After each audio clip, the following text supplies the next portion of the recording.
उसका नाम रूपा है। उसके पापा बचपन में ही उसकी माँ को छोड़कर चले गए थे और दूसरी औरत से शादी रचा ली थी। वो उनकी एकलौती बेटी थी, लेकिन हालात की बदकिस्मती ने उसकी किस्मत भी खराब कर दी थी कि उस अकेली को कभी वो लाड़ प्यार न मिल सका जो अक्सर लाडले बच्चों को मिलता था। उसने होश संभालते ही अपनी माँ को यूं ही अपने और उसके लिए मेहनत मजदूरी करते हुए देखा था। वो मामा के घर पर रहते थे और उसकी मामी बहुत ही ज़्यादा झगड़ालू टाइप की औरत थी। उसकी माँ एक बंगले पर काम करके वापस आने के बाद मामी के घर का सारा काम भी करती थी, लेकिन फिर भी मामी कभी खुश ना होती। मामा चुपचाप सब कुछ देखते रहते, मगर वह अपनी पत्नी को कभी कुछ नहीं कहते थे। शायद वह भी उसकी माँ और उसे एक बोझ समझते थे। उसने कई बार देखा उसकी माँ अपनी पुरानी तस्वीर देखते हुए हमेशा उदास हो जाती थी और अपने बहन भाइयों को याद करके रोती रहती थी। उसकी माँ की एक और बहन थी, लेकिन वह उसकी माँ की सगी बहन नहीं थी। उसकी नानी ने उन्हें गोद लिया था। उनकी भी शादी हो गई थी और वह दूसरे देश में रहती हैं। उनका नाम विनीता था। उसकी माँ कहती कि उन्होंने भागकर शादी की थी और अपने ऐसे माँ बाप का दिल दुखाया था जिन्होंने उन्हें सहारा दिया और उन्हें अपनी बेटी बनाकर पाला। उन्हीं के मुंह पर कालिख लगाकर वह यहाँ से चली गई। उन्हें ऐसी सज़ा मिली कि उनकी एक लौती औलाद भी किन्नर है। रूपा की मौसी का बेटा किन्नर था और वह भी अपने माँ बाप के साथ देश से बाहर ही रहता था। वो कभी कभी सोचती कि अगर उनका बेटा इस देश में पैदा हुआ होता तो क्या वह इतनी आसानी से अपने माँ बाप के साथ आराम से रह लेता। इसका जवाब सिर्फ ना में ही था। फिर उसकी परवरिश मौसी ने नहीं बल्कि किसी गिरोह ने की होती। यही सब हालात देखते हुए और सहते हुए वो जवान हो गई थी। वो देखने में बहुत खूबसूरत थी। लंबी चौड़ी कदकाठी, गोरा रंग, घने लंबे काले बाल। उसकी खूबसूरती देखकर कोई भी उसकी बिना तारीफ किए हुए नहीं रह पाता था। दूसरी तरफ उसके मामा की बेटियां खूबसूरत नहीं थीं, इसीलिए वह दोनों उससे बहुत ज़्यादा जलती थीं। मामी का व्यवहार भी उसके साथ अच्छा नहीं था।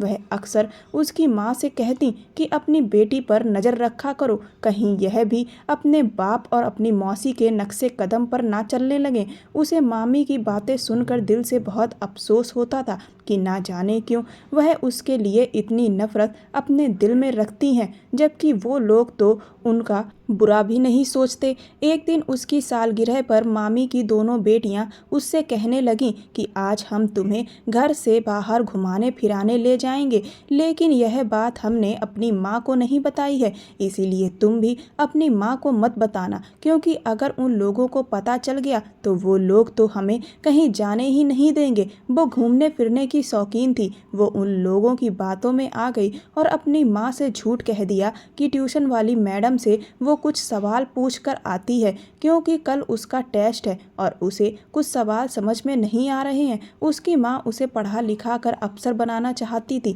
वह भी उसकी पढ़ाई को लेकर हमेशा से ही बहुत चिंतित रहती थी, इसीलिए वह फौरन ही मान गई। वो घर से अकेले निकली। उनके पीछे पीछे ही उसकी मामी की दोनों बेटियां भी आ गईं। वह उसे एक बड़े से होटल में ले आईं और कहा कि तुम्हारा भी अच्छी ज़िंदगी गुजारने का हक है। तुम्हारा भी तो मन करता होगा कि तुम बाहर घूमो फिरो, इसीलिए आज अपनी सालगिरह पर तुम खूब इंजॉय करो। थोड़ी देर में वो दोनों उसे एक मेज पर बिठाकर यह कहकर वहाँ से चली गईं कि हम खाने का ऑर्डर देकर अभी आते हैं। उसे वहाँ अकेला बैठने में डर तो लगा और उसे माँ से बोले हुए झूठ पर अफसोस भी हो रहा था, लेकिन उसने सोचा कि थोड़ी देर की ही तो बात है और फिर तो घर ही चले जाना है। अभी यही सब सोचते हुए उसे कुछ ही देर गुजरी थी कि वहाँ एक लड़का आकर सामने वाली कुर्सी पर बैठ गया।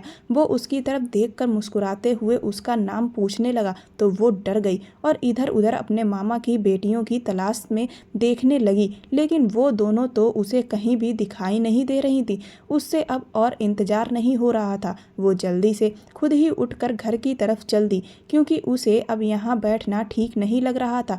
वो एक रिक्शा पकड़कर घर की तरफ चल निकली। जब वो घर पहुंची तो उसके पैरों तले जमीन निकल गई, क्योंकि उसकी मामी की दोनों बेटियां तो घर वापस आ चुकी थीं और वह आंगन में बैठी थी, जबकि उसी आंगन के बीचों बीच उसकी माँ अपना सर पकड़कर बैठी हुई थी और मामी ने तो चीख चीख कर सारे घर की दीवारें ही हिलाकर रख दी थी। उसे कुछ गलत होने का एहसास हो चुका था। सब लोगों की नज़र जब उसकी तरफ उठी तो मामी ने दौड़कर उस पर बाज की तरह हमला कर दिया और उसे मारना पीटना शुरू कर दिया। वो ना समझी कि वो उससे बार बार किस बात के लिए पूछ रही थी। वो उनसे पूछ रही थी, आखिर मेरी गलती क्या है, मुझे बताएं तो सही। इस सारे तमाशे में उसकी माँ खामोश बैठी उसे पिटता हुआ देखती रही। उसे अपनी माँ के इस व्यवहार पर बहुत सदमा पहुंचा था कि वह अपनी बेटी को ऐसे कैसे किसी के भी हाथों पिटता देख सकती हैं। आखिर मामा को ही उस पर दया आई और उन्होंने उसे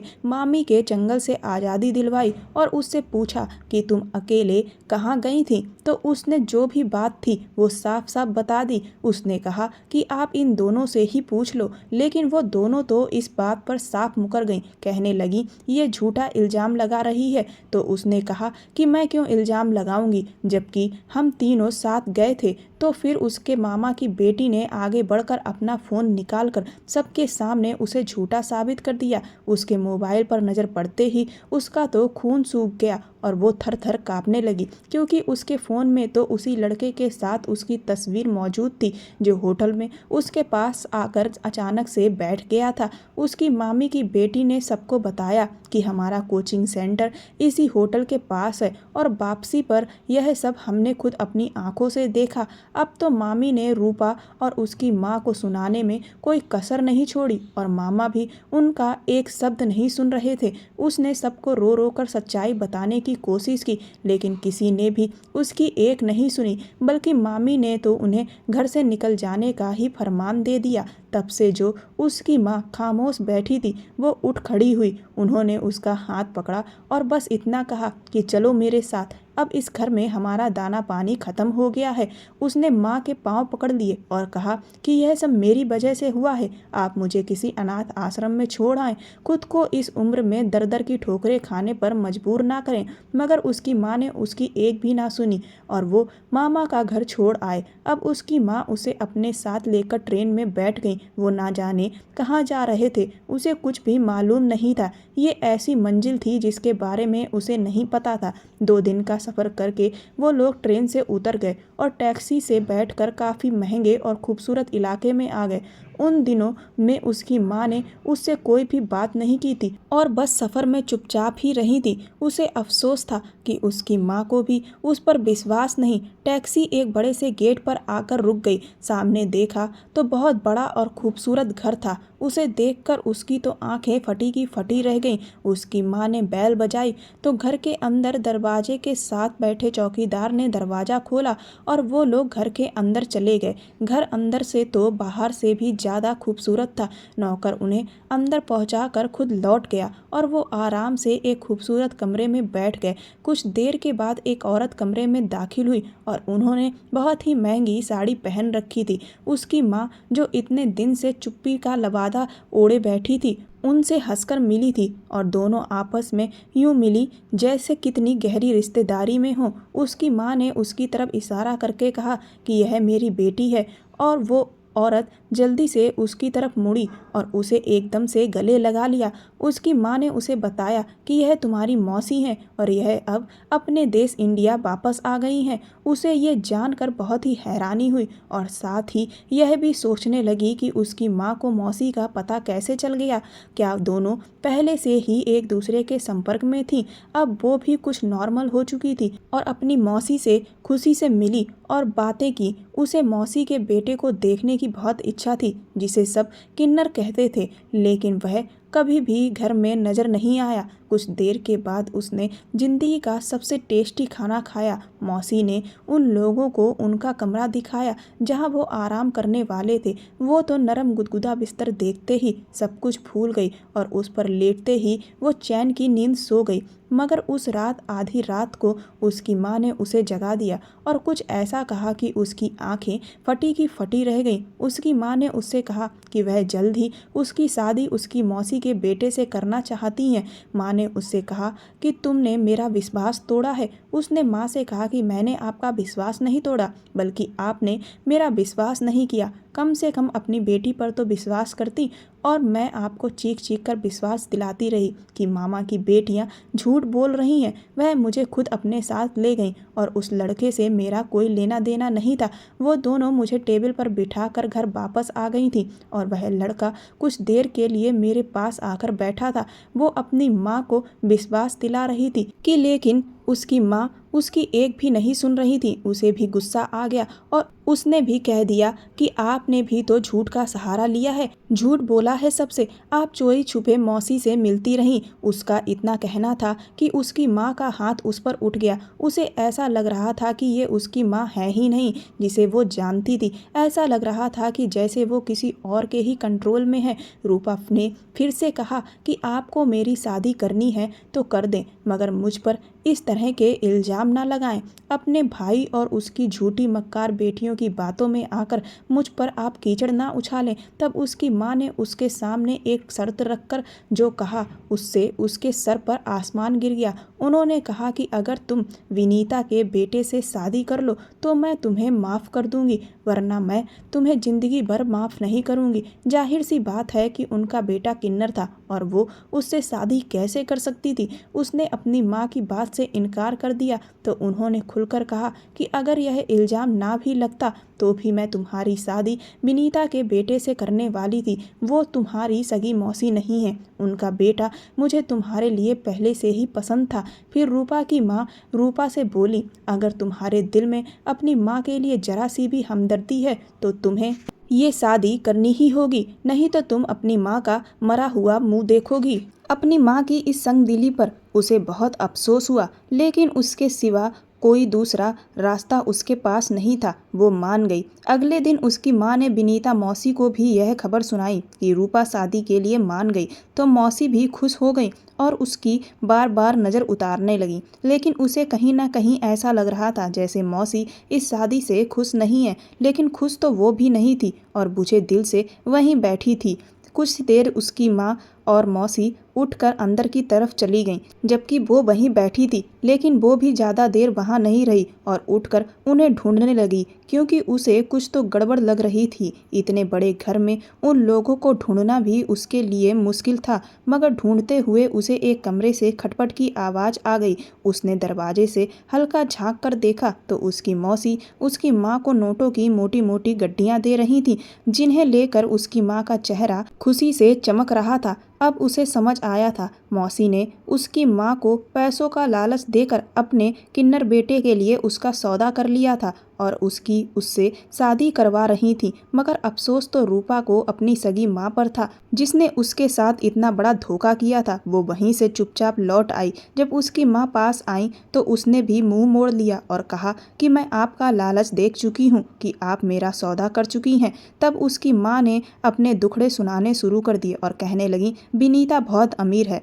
हमारे पास क्या है। इन पैसों से मैं घर खरीदूंगी जो हम दोनों को मजबूत ठिकाना देगा, और फिर तुम भी शादी करके अपने पति को अपनी मुट्ठी में कर लेना। यह सारा सब कुछ अपने नाम करवा लेना। बाद में तुम जहाँ चाहना अपनी पसंद से शादी कर लेना। उसे अपनी माँ की बातें सुनकर बहुत अफसोस हुआ। उसने साफ साफ कहा, यह तो धोखा है जो आप कर सकती हैं, लेकिन मैं नहीं। तो उसकी माँ ने जवाब दिया कि दुनिया ने हमारे साथ धोखा किया है, बदले में हम भी उन्हें वही वापस लौटा रहे हैं। पहले विनीता मेरे मंगेतर के साथ भाग गई थी और उससे शादी कर ली। मेरे माँ बाप ने विनीता को अपनी बेटी की तरह पाला था और उसने मेरे ही हक पर डाका डाल दिया था और मेरे मंगेतर से शादी कर ली। मेरे माँ बाप का सब्र का बांध टूट गया था। मेरी माँ तो उस समय बिस्तर से लग गई थी और इस दुनिया से चली गई थी। आज विनीता के पास जो कुछ है सब कुछ मेरा होने वाला था। बाद में तुम्हारे बाप ने भी मेरे साथ यही किया।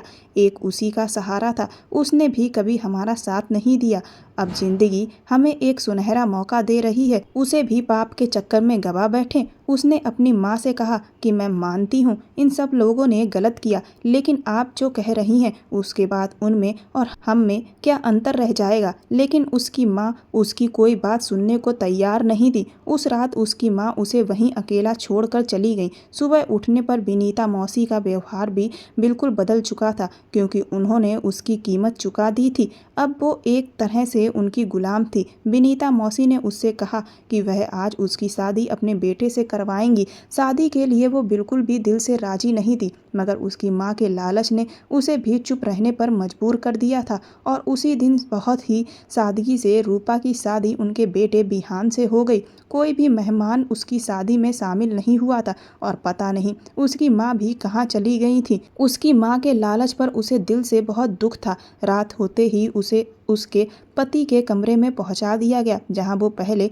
कभी नहीं गई थी। मगर अब तो इसी कमरे में न जाने कब तक घुट घुट कर उसे जिंदगी गुजारनी पड़ेगी। उसे अपनी मौसी की चालाकी पर बहुत गुस्सा आ रहा था कि कैसे पहले उसने उसकी माँ के हक पर डाका डाला, और अब उन्होंने अपने किन्नर बेटे के लिए उसका सौदा कर लिया।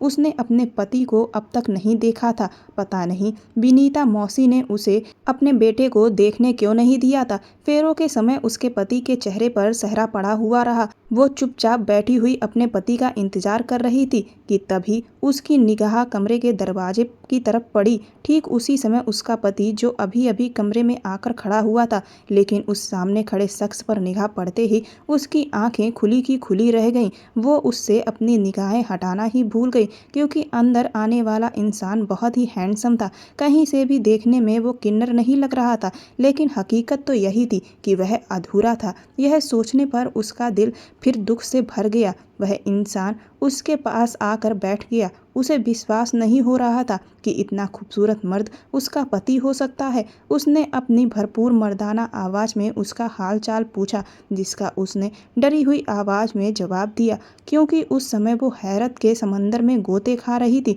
विहान ने उसे मुंह दिखाई का कीमती तोहफा दिया और उसके हाथों पर अपनी मोहर दी। उसे विश्वास नहीं हो रहा था कि भला एक किन्नर कैसे सुहाग रात मनाता है, लेकिन विहान धीरे धीरे उसके करीब आ रहा था, और फिर आगे वो हुआ जिसको लेकर वो पहले ही आश्चर्य से भरी हुई थी कि भला ये कैसे हो सकता है। जैसे जैसे एक एक पल बीत रहा था, उसके मन में जितने भी वहम थे सब दूर होते जा रहे थे। वो बिहान के प्रेम की बारिश में भीग चुकी थी। उसके दिल में जो डर बैठा हुआ था वह खत्म हो गया। उसे विश्वास हो गया कि उसकी ज़िंदगी अब बहुत अच्छी हो जाएगी, क्योंकि उसका पति तो एकदम ठीक था, उसमें कोई भी कमी नहीं थी। उसने बहुत ही रिलैक्स होकर सोते हुए बिहान की तरफ निगाह डाली थी। उसके पहलू में इत्मीनान से सो गई। सुबह होते ही एक तेज आवाज़ से उसकी आंख खुली। उसने सामने देखा तो उसकी सास उसके कमरे में आ चुकी थी। उसकी सास के साथ एक लड़का आया और उसके बराबर में आकर बैठ गया।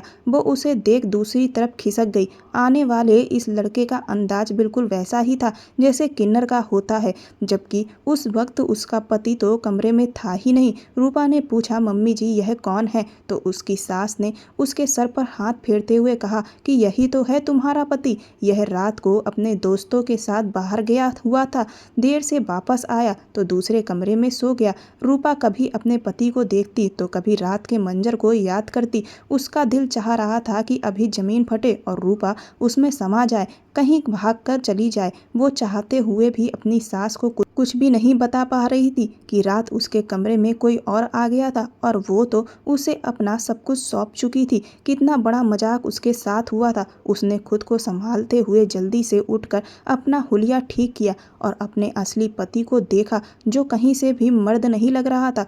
वो दुबला पतला कद काठी का था। वो ऐसे रंग ढंग से मचल रहा था जैसे कोई लड़की अदाएं दिखा रही हो। उसने चेहरे पर मेकअप भी कर रखा था। रात उसके कमरे में जो आया था वो तो 6 फीट का लंबा चौड़ा पूरा मर्द था और बहुत ही हैंडसम था। रात वाला एक एक नज़ारा उसकी आंखों के सामने घूमने लगा। अचानक ही उसके हाथ अपने होठों की तरफ चले गए। वहाँ अभी भी वो एहसास था। उसकी आंखों से 2 आंसू लुढ़क गए। इस वक्त उस पर क्या गुजर रही थी वो ही जानती थी, मगर वो क्या करती। डर और बदनामी के कारण वो चुप हो गई। उसके पति को उसकी बिल्कुल भी परवाह नहीं थी। वह तो बस अपने ही शौक में गुम रहता था और उससे बहुत कम बात करता था। कुछ समय के बाद उसके किन्नर पति ने वापस जिस देश से वो आया था वहाँ जाने का फैसला कर लिया। उसकी सास उसे भी उसके पति के साथ भेजना चाहती थी, लेकिन अभी उसके पेपर तैयार नहीं थे। असल में उसका भी उसके साथ जाने का कोई इरादा नहीं था। वो तो खुश थी कि अच्छा है यहाँ से चला जाए। अब इस बड़े घर में वो और उसकी सास अकेले रह गए थे।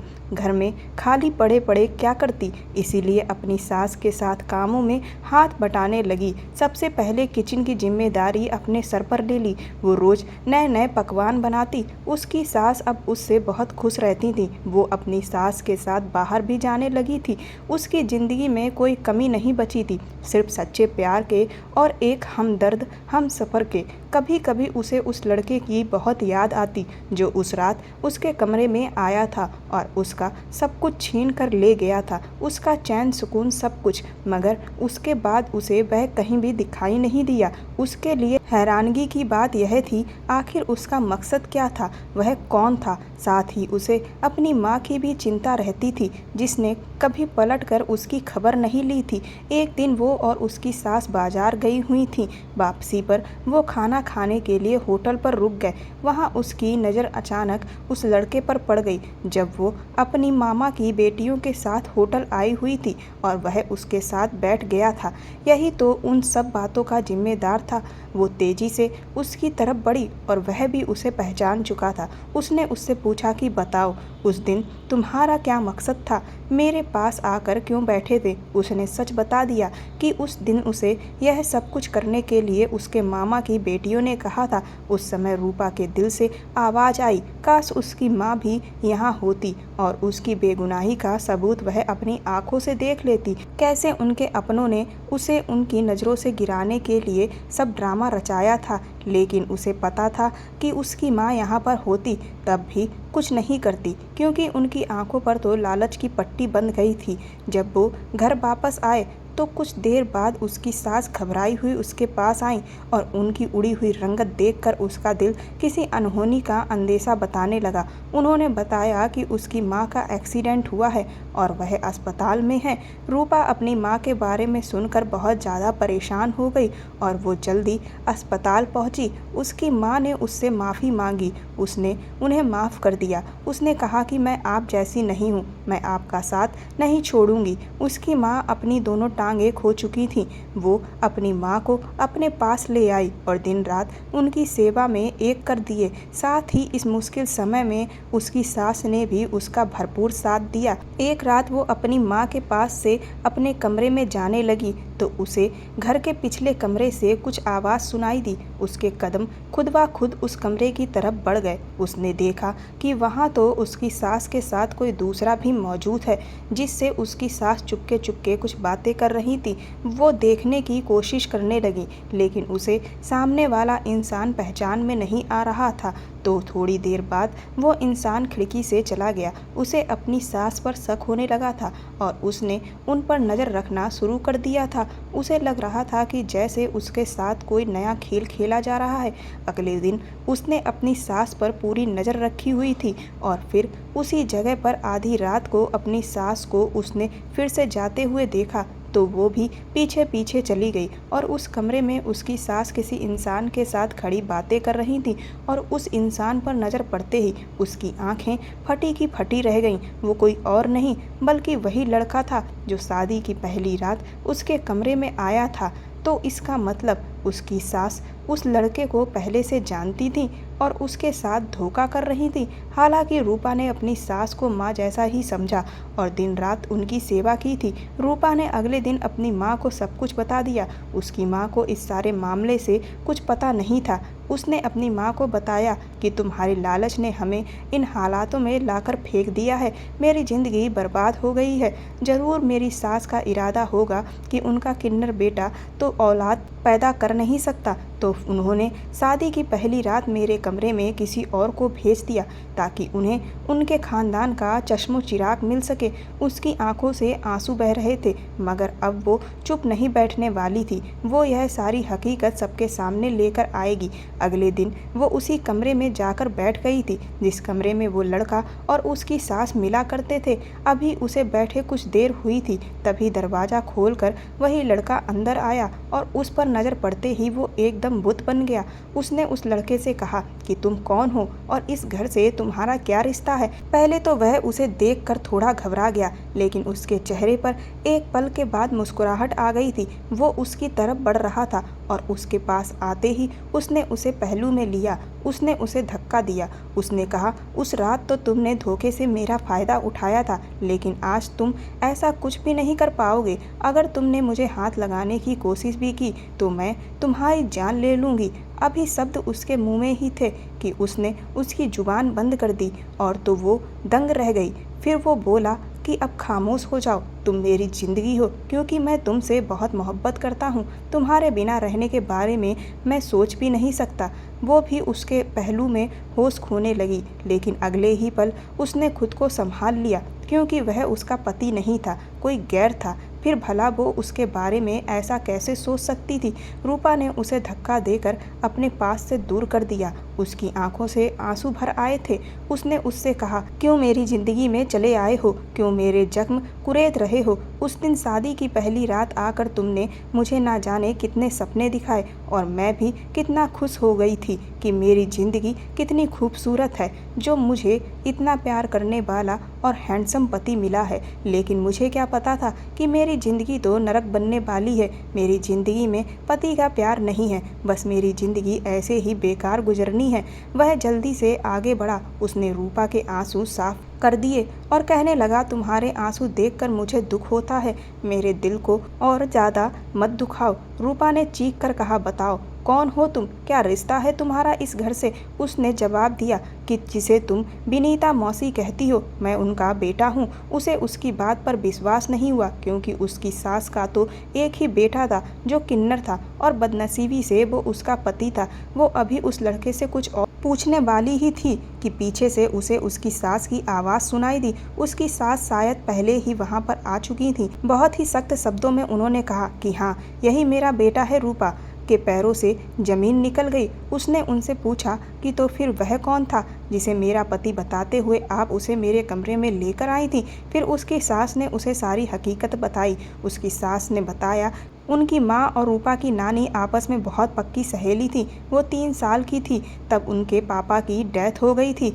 उनकी माँ ने दूसरी शादी कर ली, लेकिन उनका सौतेला बाप उन्हें रखने को तैयार नहीं था, तो रूपा की नानी ने उन्हें पाला। उनकी पहले से ही एक बेटी थी जिसका नाम सुनीता था, जो कि रूपा की माँ है। सुनीता मुझसे बड़ी थी, इसीलिए उसकी शादी भी पहले होनी थी। तुम्हारे नाना नानी ने सुनीता का रिश्ता तय कर दिया, लेकिन जब सुनीता के मंगेतर ने मुझे देखा तो वह मुझे पसंद कर बैठा। उसने अगले दिन ही यह कहलवा भेजा, मैं आपकी छोटी बेटी से शादी करना चाहता हूँ, आपकी बड़ी बेटी से नहीं। ये सब सुनते ही सब घर वाले मेरे खिलाफ हो गए थे। सबको लगता था कि मैंने ही सुनीता के मंगेतर को बहकाया है, हालांकि ऐसा कुछ भी नहीं था। सब लोग सुनीता के साथ थे और सब लोग मुझसे नफरत करने लगे। वह ज़बरदस्ती मेरी शादी एक शादीशुदा आदमी से कर देना चाहते थे जो 2 बच्चों का बाप था। सब घर वाले कह रहे थे कि तुमने हमारी नाक कटा दी है, तुम्हारी यही सज़ा है कि तुम अब हमारे घर से चली जाओ और अपने घर में जैसे भी हो अपनी ज़िंदगी गुजारो। लेकिन मैं सुरेश के बिना नहीं रह सकती थी। मैं और सुरेश आपस में प्यार करने लगे थे। सुरेश ने फैसला किया कि हम भागकर शादी करेंगे और इस तरह से मैं सुरेश के साथ भाग गई थी। कुछ समय तक सब लोग हमसे नाराज़ रहे, लेकिन फिर धीरे धीरे आना जाना आना शुरू हो गया था। जब विनीता के बच्चे का जन्म हुआ तो सुनीता उसके घर रहने के लिए आई थी, लेकिन उसने सब घर खानदान में यह मशहूर कर दिया कि विनीता ने एक किन्नर बच्चे को जन्म दिया है। हर कोई यही समझता था कि उसका बेटा किन्नर है।